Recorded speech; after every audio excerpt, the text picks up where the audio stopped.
Boa noite.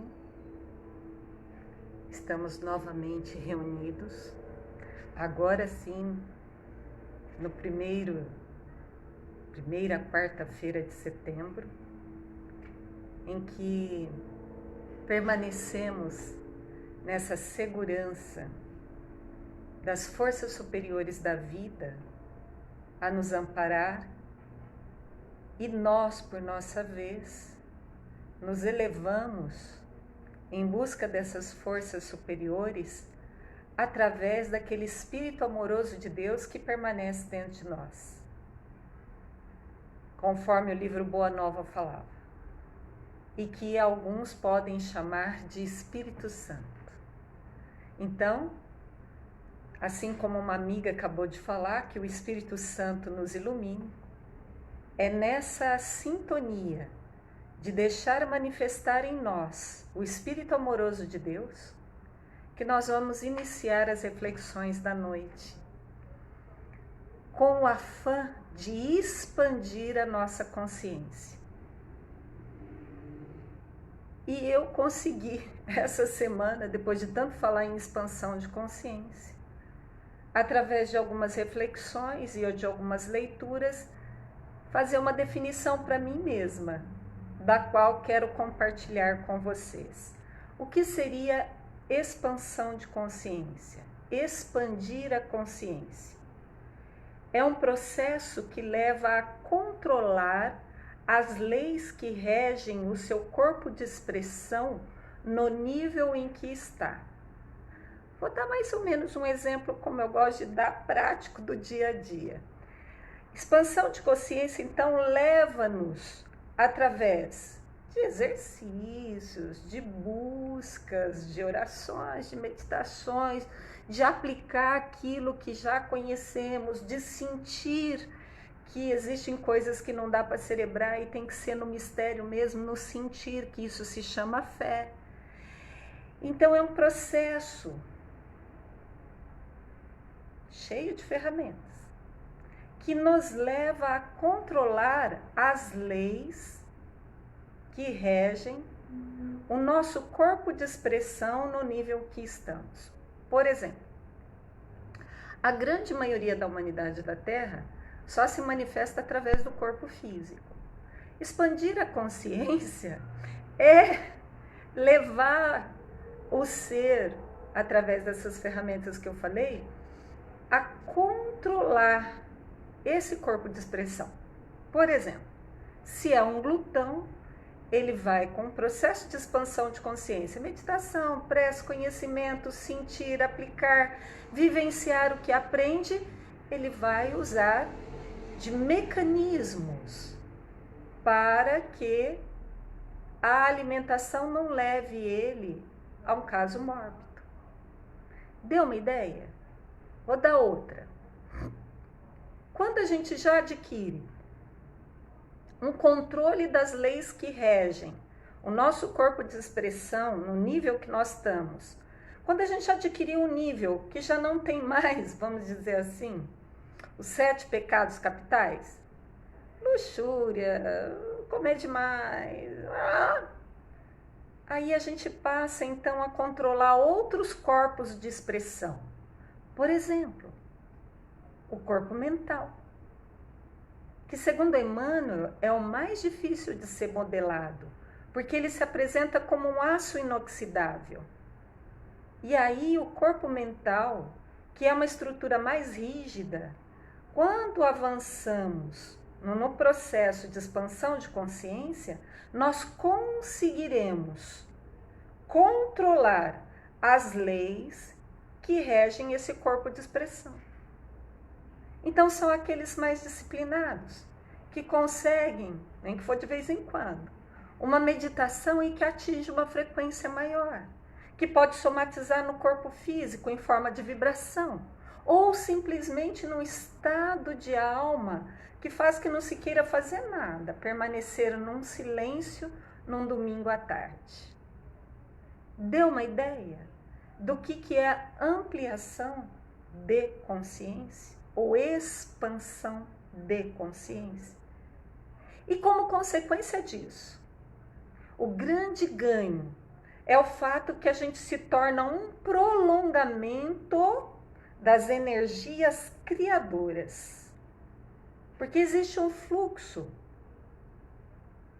infinito que emana da fonte da vida e da qual nós somos herdeiros, que basta que acessemos. E aí, quando a gente amplia, expande a nossa consciência, nós nos tornamos um prolongamento dessas forças e conseguimos criar, porque nos tornamos uma extensão da fonte, de forma que alguns parecem ter poder, seja o poder da fala, seja o poder da argumentação, seja o poder da inteligência, seja o poder do sentir, mas isso não vem de nós. É um grande poder, nós somos Cristos. Mas a força ou poder não vem de nós, vem da fonte. Nós somos prolongamentos dessa fonte. Então, vou ler o que eu consegui sintetizar, tá bom? Expansão de consciência é um processo que leva a controlar as leis que regem o seu corpo de expressão no nível em que está, se tornando um prolongamento das energias criadoras que vêm da fonte universal. E é nesse intuito de expandirmos nossa consciência que nós então vamos estar aqui, na noite de hoje, trabalhando o capítulo 10 do livro Boa Nova, intitulado O Perdão.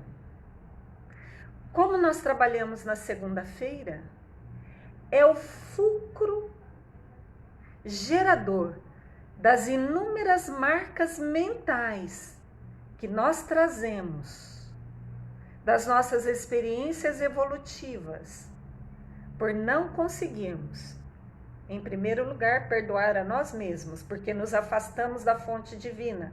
Então a gente entra num processo de culpa. E aí a gente não aguenta o processo de culpa de ter se afastado de Deus. Aí a gente começa a culpar o outro, que é para transferir um pouquinho da culpa e ficar mais aliviado para a gente. E aí então a gente transfere para o outro e aí vira que esses relacionamentos que a gente tem notícia no núcleo familiar, no trabalho, na comunidade de uma forma geral. Então é com esse intuito de expandirmos a consciência, de identificarmos que esse capítulo é um capítulo central das nossas reflexões, se é que estamos escolhendo sair dessas sansarras, reencarna, desencarna, reencarna, desencarna, reencarna, desencarna, e evoluindo muito lentamente, mas evoluindo, porque a evolução é fatal. Mas se quisermos acessar um processo mais rápido, é nos entregarmos a esse Espírito amoroso de Deus que há entre nós, o Espírito Santo, dentro de nós, e colocarmos em prática o perdão. Então vamos lá. Narra Humberto de Campos. As primeiras peregrinações do Cristo e de seus discípulos em torno do lago haviam alcançado inovidáveis triunfos. Quais triunfos? As primeiras pregações e, portanto, quais triunfos nós conquistamos com os ensinos crísticos, implementando em nosso campo do sentir e do agir? Quais esses ganhos? Quais esses triunfos? Atentemos na fala de Humberto de Campos. Eram doentes atribulados que agradeciam o alívio, buscado ansiosamente. Trabalhadores humildes que se enchiam de santas consolações ante as promessas divinas da Boa Nova. 2 palavras eu vou destacar na fala escorreita de Humberto de Campos, na fala perfeita de Humberto de Campos, que é o propósito, se quisermos nos livrar das amarras a que nós estamos enleados com os nossos comportamentos ao longo de milênios. Ou seja, quais são os triunfos do Evangelho em nós? Se promovermos alívio e se promovermos santas consolações. Eis a finalidade precípua, primeira, do Evangelho, trazido por um Cristo diretamente das altas esferas superiores para nós aqui na Terra. O Evangelho é para consolar, aliviar, promover a asepsia, limpeza das nossas marcas mentais. E vamos conseguir isso na pessoa do próximo, não é olhando só para nós. Olhar para nós, nos conhecermos, porque é a maneira mais eficiente, mais rápida de evitarmos o mal e evoluirmos. Mas é através do próximo que conseguimos efetivar esse caminho, promovendo esclarecimento, alívio e consolações. Se o Evangelho não for para isso, então estão equivocados quem está seguindo evangelhos diferentes. Deu uma ideia? Aquelas atividades, entretanto, começaram a despertar as reações dos judeus, rigoristas. Judeu é da tribo de Judá, uma das tribos da época de Jesus, que definia a estrutura organizacional do povo da época em que Jesus estava encarnado. Uma das tribos mais rigoristas era a tribo de Judá, definido então todos aqueles nascidos daquela tribo como judeu. Além de ser uma localização geográfica, era também uma forma de funcionar daquele grupo de pessoas, que era um orgulho extremo, de achar que sabiam, de exigir do outro que se fizesse sem que eles façam. Portanto, judeus rigoristas, a partir daquelas primeiras pregações de Jesus, que viam nele, Jesus, um perigoso revolucionário. É claro, toda ideia que for diferente da nossa, normalmente é encarado como sendo adversário nosso. Isso é uma marca mental que nós temos. Nós agimos assim. É quase que visceral e inconsciente. Por isso que agora nós temos que instalar novos hábitos. Porque isso faz parte do processo de evolução lá dos movimentos anímicos de animais, do reino animal. Não mais se coaduna com uma sociedade humana. Portanto, devemos fazer a dissensão, o rompimento desses padrões. Então, esses judeus rigoristas passaram a ver, a falar, a agir como se Jesus fosse um revolucionário. E de fato era. Só que um revolucionário tal qual Paulo, na carta aos Romanos, falou: não vos conformeis. Uau! Então vamos pegar a espada, vamos brigar, vamos lutar, vamos ver sangue. Não. Continua Paulo. Não vos conformeis, mas promovei a mudança em sua mente. Então, se não gostamos de algo, esse algo tem que ser olhado. E esse olhar para o outro é só para identificar o problema, porque a solução é em nós, que somos a causa geradora dos problemas que chegam até nós. E eu estou falando isso baseado numa lei da física. O que está chegando para nós é o que nós lançamos. Se não agora, num presente mais recente, e nem num passado mais recente, num passado mais remoto. E aí pode remontar existências passadas. Deu uma ideia?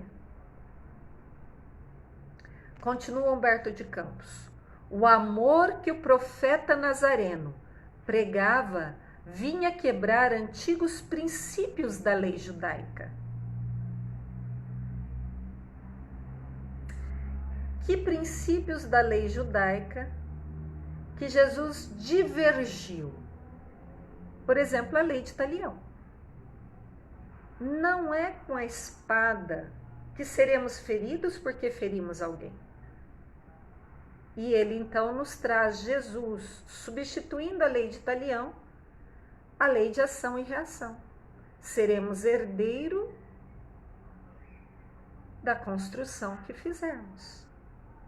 E mais, não é necessário que sejamos feridos pela espada, mas sim o amor cobre a multidão de espadas que fizemos na vida dos outros. Ou seja, o amor cobre a multidão de pecados. Então estabeleceu que a lei de Talião não é bem daquele jeito. E isso é um princípio da lei judaica. E os judeus, é claro que não compreenderam. Bem como outros comportamentos rigoristas do judaísmo, como por exemplo, não se podia fazer nada ao sábado. Mas era uma lei muito falha. Por quê? Não se podia ajudar e nem curar ninguém no sábado, como falaram para Jesus, mas ser um animal do dono da propriedade caísse no buraco, e isso gera dinheiro. Aí podia ir lá pegar, né, um animal. Quer dizer, não pode resgatar um ser humano que está fazendo um movimento de alma de necessidade, está nos solicitando. Mas poder ir lá resgatar o animal porque isso gera custo, aí pode. Entenderam? Como a lei judaica é muito parecida ainda com a lei humana. Ou seja, só olha para si mesma, é egoística e rigorista, porque se o outro romper essa lei por conta de uma necessidade premente, pronto. Ele é excluído da sociedade como ser execrável. E é assim que os judeus rigoristas estavam observando os primeiros movimentos de Jesus no lago de Genezaré, quando ele curava os doentes, quando ele aliviava as dores dos pescadores, aliviava as preocupações, as tensões, consolava. Então era assim que os judeus rigoristas estavam vendo Jesus. Os senhores da terra observavam cuidadosamente as palestras dos escravos. Deu uma noção da sociedade da época? Tinha escravos. E não eram escravos africanos, eram escravos brancos. No livro, 50 anos depois, Psicografia de Chico pelo Espírito Emmanuel, nós vamos ver o Emmanuel ali naquele livro, na personalidade Nestório. Ele era um escravo grego, que foi liberto pelos seus donos, pelos trabalhos desenvolvidos junto à família, que era já uma família mais lúcida, né? Gente, vocês me dão uma licencinha que eu esqueci a panela no fogo, peraí.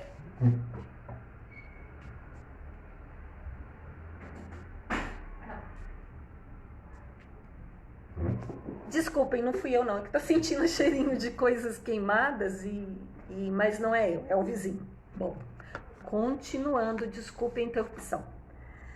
Os senhores da terra observaram cuidadosamente as palestras dos escravos, que permutavam imenso júbilo proveniente das esperanças num novo reino que não chegavam a compreender. Olha só, o cenário é o seguinte: os donos das propriedades ficavam de orelha lá nos escravos, porque os escravos estavam comentando das consolações dessa boa novidade. Só que eles não entendiam muito bem essa boa novidade, mas aderiram a essa boa novidade. Sabe como isso chama? Fé. Firme propósito nas coisas que hão de vir, sem saber direito o que é. Vou traduzir o seguinte como que é fé. Na seguinte imagem. Apresenta-se uma estrada e você está no caminho dessa estrada. Você põe um passo na frente do outro, mas chega ali na frente, a estrada não mais existe. Mas nós colocamos o pé, porque sabemos que o caminho aparecerá. Deu uma noção do que é fé? Deu uma noção o que aqueles corações doloridos daquela época sentiam com os ensinos de Jesus, mesmo não compreendendo aquele monte de abstrações referente a leis espirituais que Jesus estava canalizando para nós. E por conta disso, o que os judeus faziam? Os mais egoístas pretendiam ver o profeta generoso como um conspirador vulgar. Então, os mais egoístas, aqueles que não querem perder nada, nem mesmo o título de saber tudo, viam em Jesus um conspirador vulgar, que desejava levantar as iras populares contra a dominação de Herodes. Quando eu li esse trechinho, o que me veio na mente foi Sócrates, que viveu, segundo a história, 400 anos antes da era cristã, antes do Cristo. Portanto, temos em Sócrates um enviado, porque a humanidade da Terra nunca esteve desamparada. Ora veio Sócrates, Pitágoras, Platão. Ora, depois de Jesus, veio Gandhi. Ou seja, a humanidade da Terra, um Francisco de Assis, nunca ficou desamparado em luzes vindas do alto para servir de farol, a guiar os nossos caminhos, os nossos passos. Deu uma noção? Por que lembrou Sócrates? Porque Sócrates foi condenado a beber cicuta, que é um veneno, porque ele divergiu dos padrões de ensino da época. Porque os ensinos eram dados em academias caríssimas, das quais muitos jovens não tinham acesso. E Sócrates ensinava nas ruas, nas esquinas. E por conta de ensinar aos jovens que não tinham acesso às academias, ele foi condenado à morte. Porque ele divergiu dos padrões da época. Entendeu? Por que muita gente olha às vezes para a gente, esses nós que estamos aí nesse processo de expansão da consciência, e nos falam assim: vocês são doidos, vocês são masoquistas, vocês estão vivendo mais nas nuvens do que na terra. Deu uma ideia? Porque a expansão de consciência não é alcançada por todos ao mesmo tempo.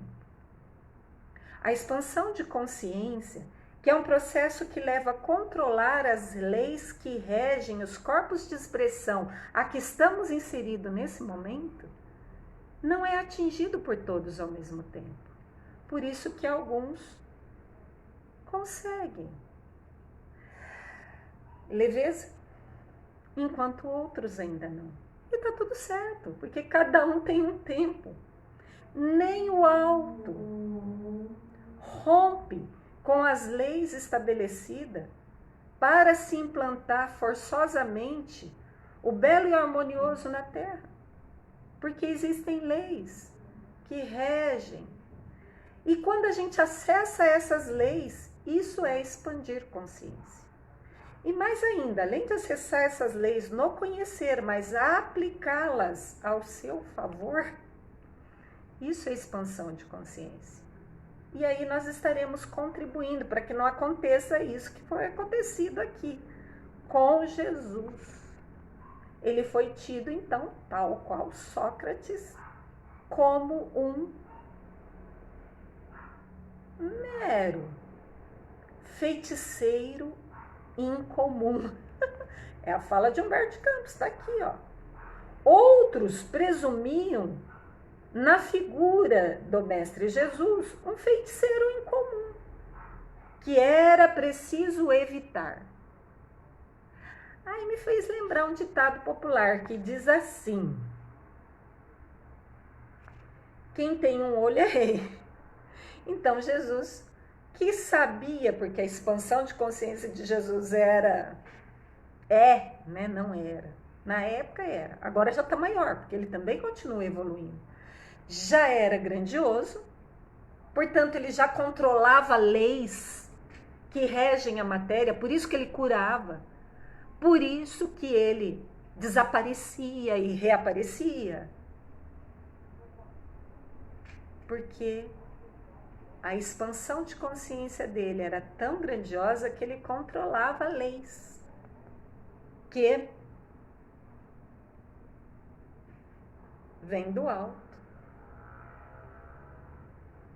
As energias criadoras, e ele estendia. E ele deu a senha disso. Quando ele ressuscitou Lázaro, antes de fazer o processo de religamento do perispírito de Lázaro ao corpo físico, que ainda não estava totalmente rompido, todos os liames energéticos, fluídicos, ele, antes de fazer o processo de ressuscitamento de Lázaro, ele se dirige a Deus e fala assim: Pai, peço-lhe permissão. Sei que o Senhor me dá, mas aqui cabe demonstrar a quem está assistindo. Ou seja, estava nos ensinando que nós temos o poder, nós somos Cristos, aprendendo a usar essa expansão de consciência, portanto, a controlar essas leis. Deu uma ideia? Porque nós estamos trabalhando expansão de consciência com o tema que é perdão. Foi assim que a viagem do Mestre a Nazaré redundou numa excursão de grandes dificuldades. E aqui eu vou acessar mais um ditado popular. Nazaré é qual cidade? Quando eu falo para vocês assim, Nazaré, o que vocês lembram? Jesus de Nazaré. Portanto, Nazaré era o quê? Qual a representação dessa cidade? Era o lar de Jesus. Era onde ele nasceu, cresceu, era conhecido por todos. E por que lá foi mais difícil? Por que tanta dificuldade na terra onde somos mais conhecidos? Vou acessar mais um ditado popular para explicar isso. Ninguém é profeta em sua própria terra. Ou seja, santo de casa não faz milagre. Todos o conheciam. Todos sabiam da índole, do comportamento, da atitude, das ações, das pregações que Jesus fazia, dos exemplos que ele dava. Mas é lá em Nazaré que teve grandes dificuldades, provocando de sua parte as observações quase amargas que se encontram no Evangelho. com respeito ao berço daqueles que o deveriam guardar no santuário do coração. Nos faz tirar uma lição para os nossos dias. E muita gente vai ver sentido nisso que eu vou falar. Onde é que nós não somos reconhecidos? Os vizinhos, os amigos, os companheiros de trabalho até podem, se tiverem com sensibilidade, nos reconhecer como um ser que é contribuição. Mas onde é que a gente não consegue ser reconhecido? Às vezes é dentro da própria casa, dentro do próprio lar. Com essas reflexões de hoje, nós vamos nos despedir, rogando ao alto, na forma dos nossos anjos da guarda, espíritos protetores, que eles possam se curvar em direção a nós, e nós, que temos o Espírito Santo dentro de nós, possamos aceitar, querer, desejar acessar o alto. E aí, nós nos elevamos, eles se abaixam, olha a conexão feita. Paz e luz, amigos. Até a próxima semana.